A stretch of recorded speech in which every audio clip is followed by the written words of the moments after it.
Hey guys, let's talk today about something called all those crazy thoughts going on in our head. So, I don't know about you guys, but I have had times where I'm trying to just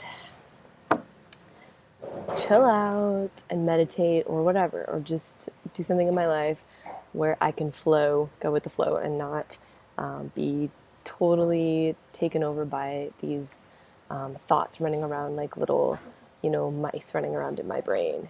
Um, and actually, when we don't learn how to train our mind, our thoughts take over and start to make us think that we are our thoughts, right? This is sort of the the main problem of having such an active brain. And it's one of the goals of meditation is to actually quiet down the mind so that we can get more in touch with our true natures. We have brains. We definitely have brains. We have great brains that have, evolved over time, but we are not our brains. And this was something I first became aware of when I read Eckhart Tolle about 6 or 7 years ago. I was working back in Seattle, and every day I was working at a law firm, and I would take the bus back and forth to work every day.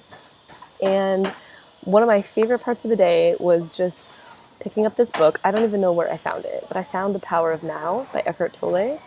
And I read it on the bus on the way to work. And I remember it used to give me so much energy and hope and inspiration. I would just highlight, pages and pages of this book, bookmarks. I had little like sticky notes sticking out of it all over the place. And I didn't really know what it was about this book that I loved so much. I wasn't in the spiritual world at all. I wasn't connected really with people that were talking about these things. I just was seeking something more than the life that I was living at the time. And I knew that there was something about the message in this book which felt true to me. And what he was basically saying was that we aren't our thoughts. We have thoughts which come and go and flow through our mind and flow through our consciousness, but we can sit back and watch them. We don't have to get caught up as being them. We can watch our thoughts and be a separate entity. And this was a really mind-blowing revelation to me. I tried to sit with this idea and really feel it, and it's still a really hard one to come across. But I was just reminded of this because in yoga today, the topic for our class was the second Yoga Sutra, which in English basically says that, the practice of yoga helps to stop the fluctuations of the mind, or to slow the fluctuations of the mind.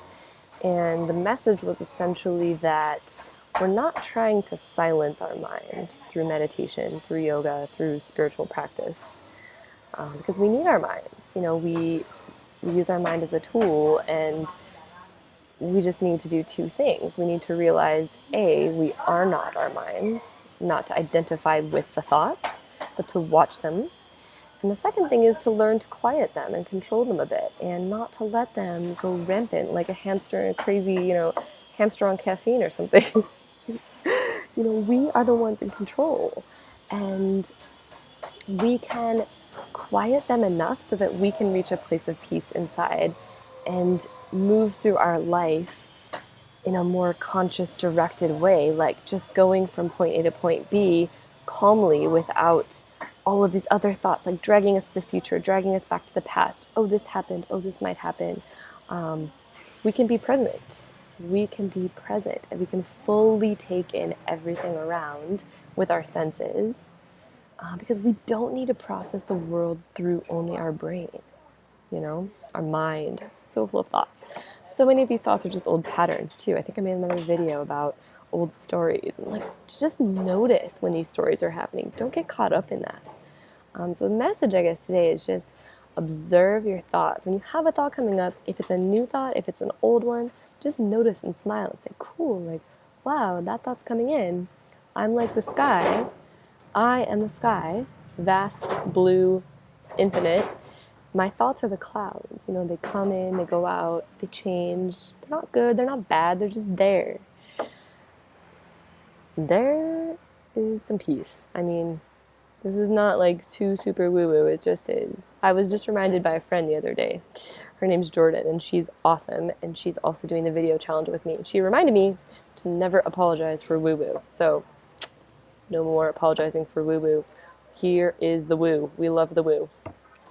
Okay, so that's all for now. Bye.